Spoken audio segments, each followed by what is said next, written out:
Bonsoir. Je tiens à dire bonsoir aussi aux personnes qui sont sur YouTube et sur Facebook aussi qui vont voir la vidéo. Alors, nous avons vu dans la formation précédente, nous avons vu le corps, l'âme et l'esprit. Nous avons vu aussi c'est quoi les armes que Dieu nous a données pour le combat. Nous avons vu aussi qui est notre ennemi. Nous savons aussi que nous devons être armés à la pensée de souffrir. Et maintenant, ce soir, nous allons parler de comment le soldat combat. Dans 2 Timothée 1,7. Car ce n'est pas un esprit de timidité que Dieu nous a donné, mais un esprit de force, d'amour et de sagesse. Il ne faut pas craindre le lendemain, la maladie, payer nos comptes, vieillir, etc. Dieu nous a donné sa promesse. Dans Philippiens 4,19, « Et mon Dieu pourvoira à tous vos besoins selon sa richesse avec gloire en Jésus-Christ. » Je vais vous donner un exemple. J'ai 63 ans et aussi, l'ennemi essayait de me mettre à l'esprit que 63 ans, là, commencer à enseigner et tout ça, il est pas mal trop tard, on laisse la place aux jeunes. Bon, il y a toujours des pensées comme ça qui viennent dans notre esprit, puis il faut les combattre. Et moi, je me dis, l'esprit n'a pas d'âge. Timothée, il avait 17 ans. Il avait 17 ans quand il a commencé à être évangéliste. Alors, il n'y a pas d'âge dans l'esprit. Laissez faire l'ennemi sur les pensées qu'il met dans votre esprit. Combattez-le et dites non. Le Seigneur m'a mis ça dans mon cœur, je vais le faire. Il nous a demandé d'annoncer la parole de Dieu. Tous les chrétiens doivent le faire. Soit par le témoignage à un ami, à une personne autour de vous. C'est sûr que c'est pas tout le monde qui sont appelés à enseigner, c'est pas tout le monde qui sont appelés à faire de l'évangélisation en masse, mais juste dans votre famille. Juste de vous occuper de votre famille, c'est déjà beaucoup. Marchez selon la lumière que vous avez reçue. Mais c'est sûr qu'en marchant, en annonçant la parole, il faut s'attendre à souffrir aussi. Mais le Seigneur a dit, souffre avec moi, comme un bon soldat de Jésus-Christ, dans 2 Timothée 2,3. Et dans Philippiens 1, 27 à 30, je vais vous le lire. Seulement conduisez-vous d'une manière digne de l'évangile de Christ, afin que soit que je vienne vous voir, soit que je reste absent, ou j'entende dire de vous que vous demeurez ferme dans un même esprit. Important ça. Combattant d'une même âme pour la foi de l'Évangile, sans vous laisser aucunement effrayer par les adversaires, ce qui est pour eux une preuve de perdition, mais pour vous de salut. Et cela de la part de Dieu, car il vous a été fait par grâce, par rapport à Christ, non seulement de croire en lui, mais encore de souffrir pour lui, en soutenant le même combat que vous m'avez vu soutenir et que vous apprenez maintenant que je soutiens. Alors Paul avait compris cela, que nous marchons, quand nous marchons avec Christ, nous le suivons dans son combat. On doit avoir un esprit d'équipe et plier en unité. Et dans Colossiens 4, 12, Épaphrase, qui est des vôtres, vous salue, serviteur de Jésus-Christ. Il ne cesse de combattre pour vous dans ses prières, afin que parfait et pleinement persuadé, que vous persistiez dans une entière soumission à la volonté de Dieu. Dans le livre de Néhémie, au chapitre 4, versets 17 à 20, nous montre un exemple de ce qu'est un esprit d'équipe. Ceux qui bâtissaient la muraille et ceux qui portaient ou chargeaient les fardeaux travaillaient d'une main et tenaient une arme de l'autre. Chacun d'eux, en travaillant avec son épée, saintes autour des reins. Celui qui sonnait de la trompette se tenait près de moi. Je dis aux grands, aux magistrats et au reste du peuple, l'ouvrage est considérable et étendu.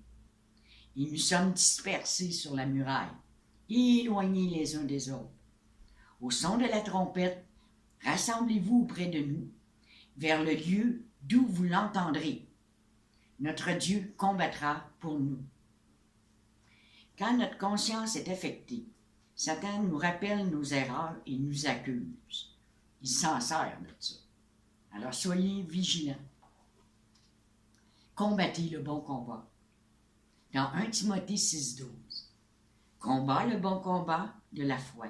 Saisis la vie éternelle à laquelle tu as été appelé et pour laquelle tu as fait une belle confession en présence d'un grand nombre de témoins. Quand vous avez accepté Christ, vous avez témoigné à vos proches, à votre famille, et vous avez combattu cela.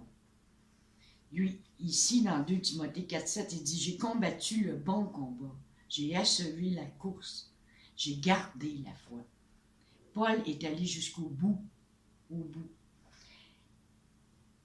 Comment le soldat combat? 1. Par la parole. Que le livre de la loi ne s'éloigne point de ta bouche. Médite-le jour et nuit, pour agir fidèlement selon tout ce qui est écrit. Car c'est alors que tu auras du succès dans tes entreprises, c'est alors que tu réussiras. Dans 1 Josué 1,8. Alors c'est important la parole. Méditer, c'est la manger, la ruminer, l'avaler et la digérer pour faire pénétrer dans notre cœur. C'est ça la méditation dont je vous parle. Quand un démon est chassé, il peut revenir. Il revient avec d'autres démons pour l'aider. Lorsque l'esprit impur est sorti d'un homme, il va dans les lieux arides, cherchant du repos et il n'en trouve point. Alors il dit, « Je retournerai dans ma maison d'où je suis sorti. » Et quand il arrive, il trouve la maison vide, balayée et ornée. Il s'en va et il prend avec lui 7 autres esprits, plus méchants que lui. Il entre dans la maison, s'y établissent, et la dernière condition de cet homme est pire que la première. Il en sera de même pour cette génération méchante. Dans Matthieu 12, 43 à 45. Ce qui veut dire qu'il faut se protéger dans nos pensées pour ne pas faire rentrer l'ennemi un coup qui est sorti. C'est pourquoi le croyant doit chercher à être rempli du Saint-Esprit. Les démons peuvent être chassés à distance par la prière. Vous pouvez le faire à la distance. Un chrétien ne doit pas craindre aucune sorcellerie, car le croyant est le maître de Satan. Car Dieu nous a donné l'autorité sur eux. Puis ça, là, saisissez-le maintenant. C'est votre arme la plus puissante aussi. Lorsque le chrétien est tenté, il doit se garder, laver dans le sang de Jésus et s'assurer qu'il est revêtu de l'armure de Dieu et se tenir sobre et vaillant. Dieu nous donne la promesse de la victoire. Dans Romains 16, 20, le Dieu de paix écrasera bientôt Satan sous vos pieds. Que la grâce de notre Seigneur Jésus-Christ soit avec vous. Et c'est ce qu'il a fait à la croix. Il a mis Satan sous nos pieds. Dans 1 Corinthiens 10, 13, aucune tentation ne vous est survenue qui n'ait été humaine. Et Dieu qui est fidèle ne permettra pas que vous soyez tentés au-delà de vos forces. Mais avec la tentation, il préparera aussi le moyen d'en sortir, afin que vous puissiez la supporter. En qui nous avons par la foi en lui la liberté de nous approcher de Dieu avec confiance, dans Éphésiens 3, 12. Quand vous êtes tentés, approchez-vous de Dieu, puis Dieu va vous aider. Dieu va combattre avec vous. Mais comment on combat aussi? Le deuxième point, c'est par la prière. Je vous exhorte, frères, par notre Seigneur Jésus-Christ et par l'amour de l'Esprit, à combattre avec moi, en adressant à Dieu des prières en ma faveur. Oui, les prières d'intercession de nos frères et de nos sœurs sont les bienvenues. Il faut prier pour nos frères et nos sœurs. C'est très important parce qu'eux autres aussi vivent un combat. Vous pensez que vous êtes les seuls à vivre le combat que vous menez en ce moment? Non, je vous dis, il y a plusieurs chrétiens qui sont en combat à l'heure actuelle. Et pourquoi je donne ce cours? C'est à cause de ça. Parce que l'ennemi est vorace. Hein? Il sait qu'il n'y en a pas pour longtemps.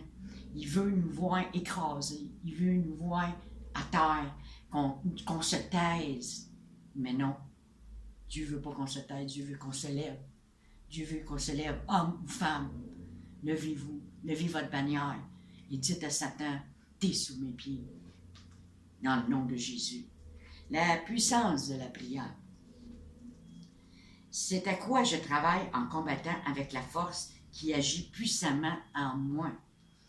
Donc, la prière nous renforce aussi.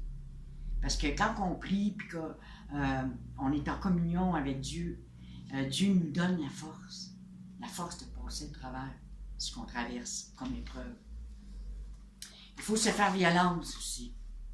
C'est pas en restant assis à rien faire là, que le combat va se faire. Ah, c'est pas grave, le Seigneur il combat pour moi. Attention, le combat, oui, c'est le Seigneur qui le mène, mais nous aussi, nous avons notre combat à mener dans notre esprit. Puis, ne pensez pas que ça va se faire tout seul. Là. On a des choses à faire. Dieu veut qu'on se lève, qu'on soit debout, puis qu'on soit derrière lui, en train de combattre par l'épée de la parole, avec toutes les armes qu'il nous a données. Depuis le temps que Jean-Baptiste jusqu'à présent, le royaume des cieux est forcé. Et ce sont les violents qui s'en emparent. Donc, si vous êtes passif, vous n'êtes pas violent. Vous ne faites pas d'une action. Violent, ça ne veut pas dire d'aller, comment je pourrais bien dire, d'aller violenter quelqu'un là, ou lui donner des bêtises. Non, c'est pas ça le sens du mot violent. C'est ceux qui se lèvent debout. C'est ceux qui prennent l'autorité que Christ leur a donnée et qui s'avancent sans crainte et en confiance en Jésus seulement. Et nous avons le combat de la foi. Mes frères, regardez comme un sujet de joie complète les diverses épreuves auxquelles vous pouvez être exposés, sachant que l'épreuve de votre foi produit la patience. Dans Jacques 1, 2, 3. Nous avons le combat par le péché, contre le péché. Ça, c'est notre combat que nous avons à mener tous. Alors, nous allons lire dans Hébreux 12, 1 à 11, qui est la persévérance au milieu des épreuves, à l'exemple de Jésus-Christ. Nous, donc aussi, puisque nous sommes environnés d'une si grande nuée de témoins, juste un instant, je vais allumer ma lumière parce que je ne vois pas grand-chose. Parfait, merci. Bon.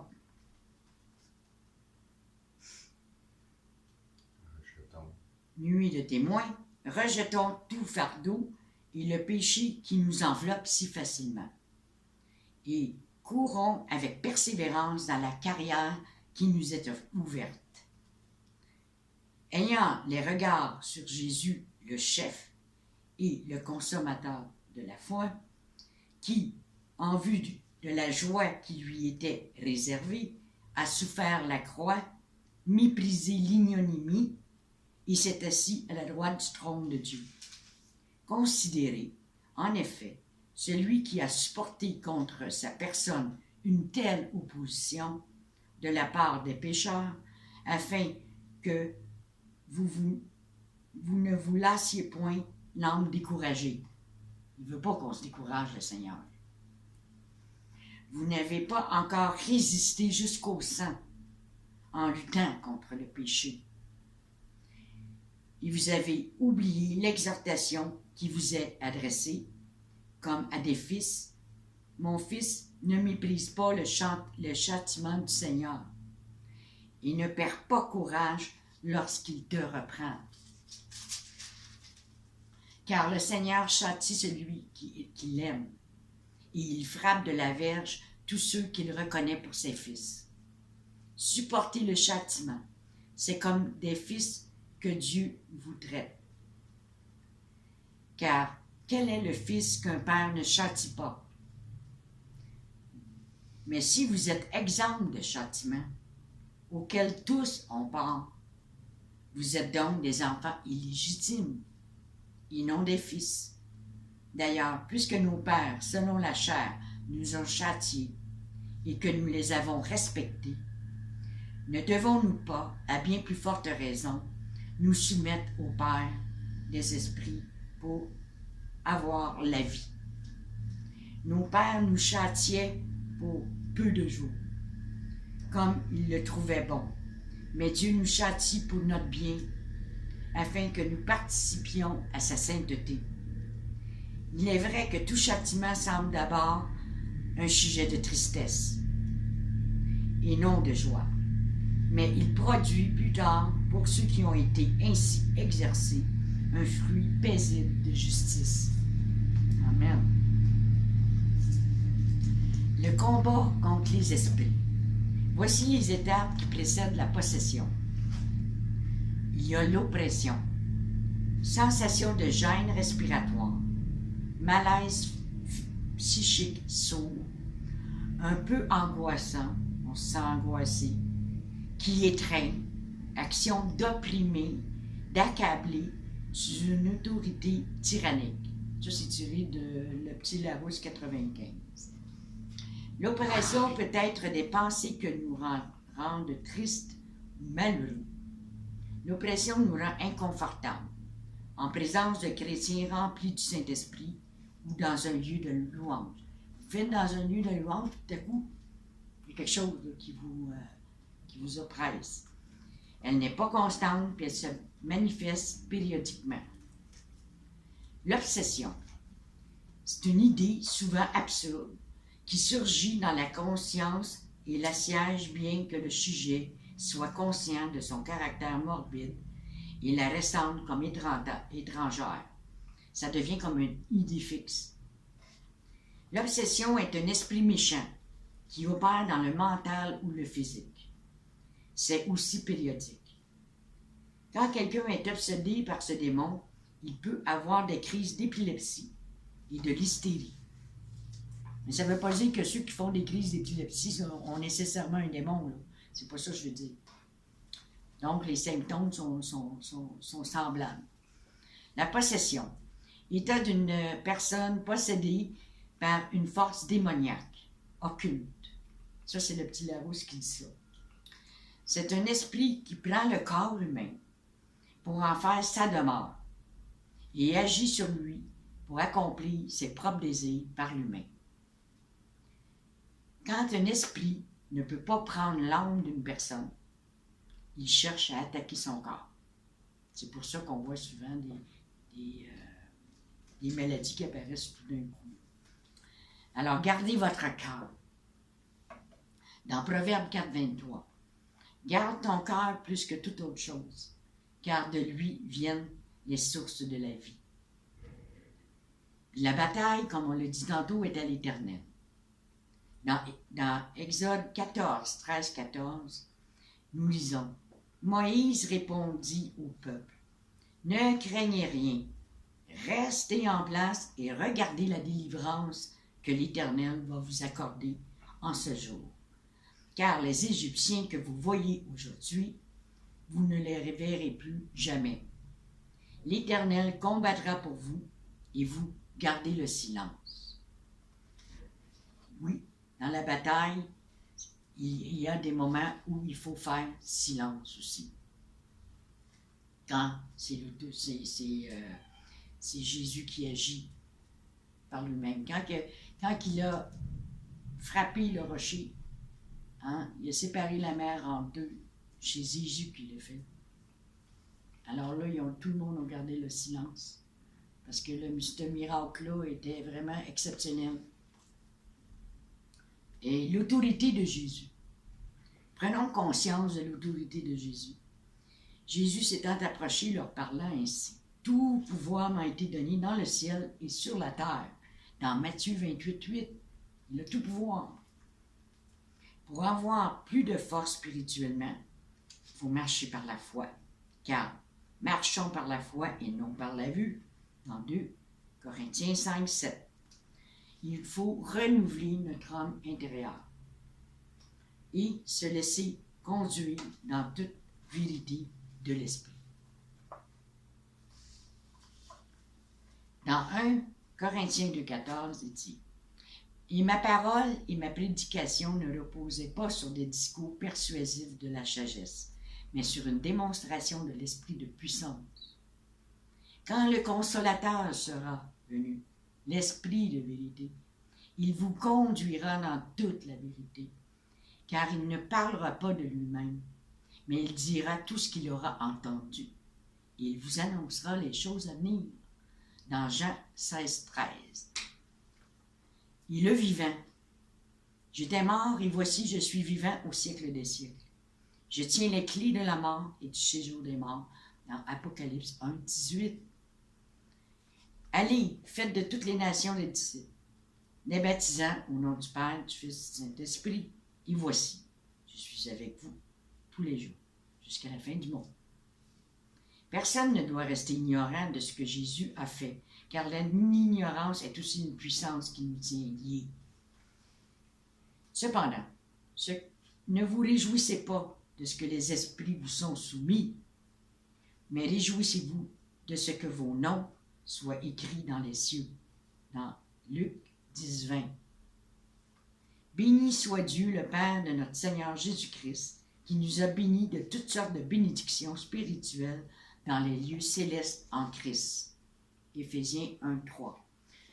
Car nous sommes son ouvrage, ayant été créés en Jésus-Christ pour de bonnes œuvres, que Dieu a préparées d'avance, afin que nous les pratiquions, dans Éphésiens 2, 10.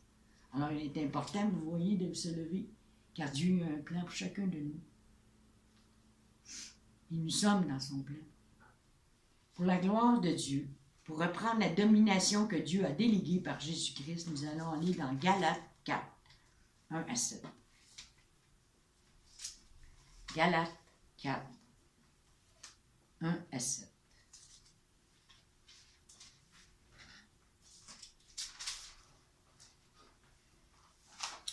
Je vais le lire pour vous. Or, aussi longtemps que l'héritier est enfant, je dis qu'il ne diffère en rien d'un esclave, quoiqu'il soit le maître de tout. Mais il est sous des tuteurs et des administrateurs jusqu'au temps marqué par le Père. Nous aussi, de la même manière, lorsque nous étions enfants, nous étions sous l'esclavage des rudiments du monde. Mais lorsque les temps ont été accomplis, Dieu a envoyé son Fils né d'une femme, né sous la loi, afin qu'il rachetât ceux qui étaient sous la loi, afin que nous reçussions l'adoption. Et parce que vous êtes fils, Dieu a envoyé dans nos cœurs l'esprit de son Fils, lequel crie « Abba, Père ». Ainsi, tu n'es plus esclave, mais fils. Et si tu es fils, tu es aussi héritier par la grâce de Dieu. Voyez-vous, c'est ça que Dieu a fait. Il nous a choisis, il nous a pris avec lui à la croix et nous sommes héritiers avec lui. Gloire à Dieu. Je sens que celui qui a ressuscité le Seigneur Jésus-Christ nous ressuscitera aussi avec Jésus et nous fera paraître avec vous en sa présence dans 2 Corinthiens 2, 14. Vous, petits enfants, vous êtes de Dieu et vous les avez vaincus parce que celui qui est en vous est plus grand que celui qui est dans le monde. Dans 1 Jean 4, 4. Dieu nous a donné des armes pour le combat spirituel, mais il s'attend à ce que nous les utilisions. Priez sans cesse. Voyez-vous pourquoi il est dit de prier sans cesse? Parce que l'ennemi, il vient nous attaquer à tous les jours. Et c'est par la pensée que nous le chassons. Et si nous ne le faisons pas, si nous ne le faisons pas, nous allons être attaqués, nous allons être affaiblis, nous allons être à terre. Et il va être difficile que si vous n'entrez pas dans la prière, de vous relever.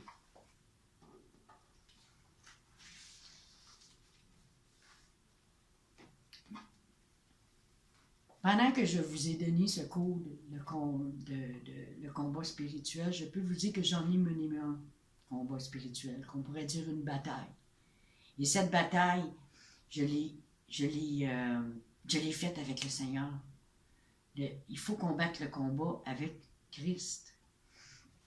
Et puis, on me reprochait que la femme ne doit pas enseigner dans le ministère. Et pour moi, le Seigneur m'a appelé à annoncer la parole.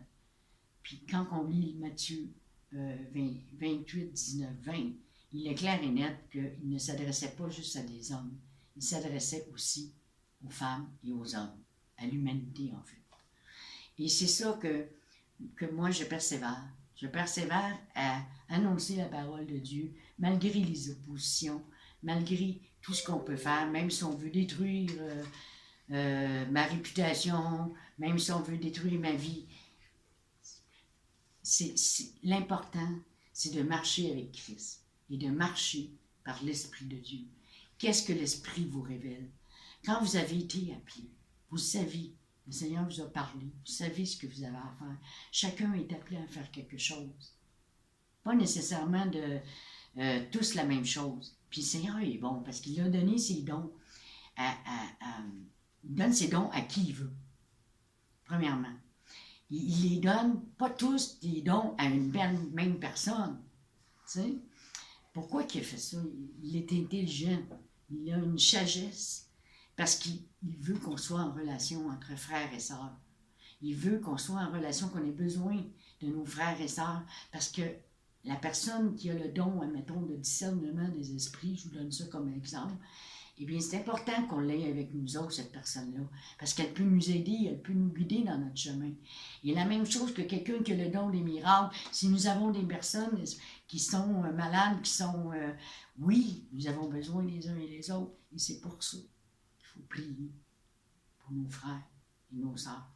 Et le Seigneur veut nous réunir en ce moment, dans le combat que nous avons à mener contre le diable et Satan. Le diable et le bien et le mal, c'est qu'il faut renverser cette situation-là. Il faut faire le bien pour enlever le mal. Et à travers le combat que j'ai mené, je ne dis pas que j'ai trouvé ça facile. Non, je n'ai pas trouvé ça facile. Mais j'ai vécu toutes les étapes de ce que je vous ai enseigné. Et je peux vous dire par expérience que je n'ai eu d'autres batailles. Ça n'a pas toujours été des réussites. Ça n'a pas toujours été fini comme j'aurais voulu que ce soit. Mais je sais une chose, c'est que c'est la volonté de Dieu. Dieu est au contrôle. Puis Dieu a le dernier mot.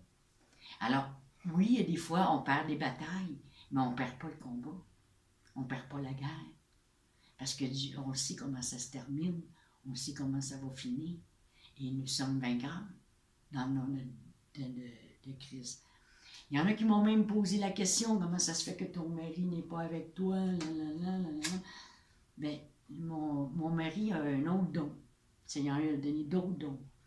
Et il l'exerce dans l'évangélisation au niveau de la musique. Et puis, il me supporte dans le don que Dieu m'a donné pour moi. Et nous sommes ensemble. Nous sommes ensemble. Nous sommes un. Nous sommes un couple. Nous sommes unis. Nous formons une seule chair. Moi, je suis en accord avec les dons que Dieu a donnés à mon mari. Et mon mari est en accord avec les dons que Dieu m'a donnés. Et nous les partageons à vous pour vous en faire bénéficier. Alors, je vous dis, oui, vous allez avoir des souffrances dans le combat, mais vous allez apprendre des choses sur vous-même. Vous allez apprendre la patience, parce que des fois, on veut tout avoir tout de suite. Et aussi, vous allez avoir une relation profonde avec Christ. En conclusion, dans ce cours, vous êtes maintenant prêts pour le combat. Vous êtes enrôlés dans l'armée du Seigneur et formés par lui. moi, quand même, que je vous donnerai tous les cours nécessaires. Je vous ai donné la base de ce que vous devez savoir pour le combat. Mais celui qui va vous former, c'est lui, Christ lui-même, par son Saint-Esprit. Il vous a donné toute puissance sur la puissance de l'ennemi. Vous savez maintenant que le combat se passe dans le spirituel et non dans les choses visibles. Nous n'avons pas à combattre la chair ou le sang. Ce n'est pas comme une personne qui s'est enrôlée dans l'armée pour faire la guerre aux humains, comme l'armée terrestre. Non, nous sommes l'armée céleste. C'est combattre le bon combat de foi que nous devons mener jusqu'à la fin de notre victoire terrestre. Avec toute l'armure spirituelle que Dieu nous a donnée, tenons-nous droit derrière lui et suivons notre chef de l'armée de l'Éternel, qui est parti en vainqueur et pour vaincre. Nous sommes vainqueurs dans le nom de Jésus. Nous avons perdu assez de temps dans le désert. Maintenant, prenons possession de ce qui nous appartient. Prenons la place que Dieu nous a donnée. Annonçons la parole de Dieu, malgré tous les obstacles, les tribulations et les persécutions. Marchons de même pas, en ayant le même esprit qui dirigera nos pas là où l'on doit être et prendre notre place dans le Seigneur. Après 40 ans dans le désert, Josué s'est empressé dans le combat de prendre possession du pays promis. Nous de même, nous devons prendre l'autorité de Jésus et marcher sur les scorpions et les serpents et reprendre possession de la terre, car elle appartient à Christ et nous allons régner avec lui. Voilà le combat ultime que nous avons à mener. Mais pour cela, nous devons prier sans cesse, car rien ne s'accomplit sans la prière. Nous ne pouvons rien faire sans Dieu.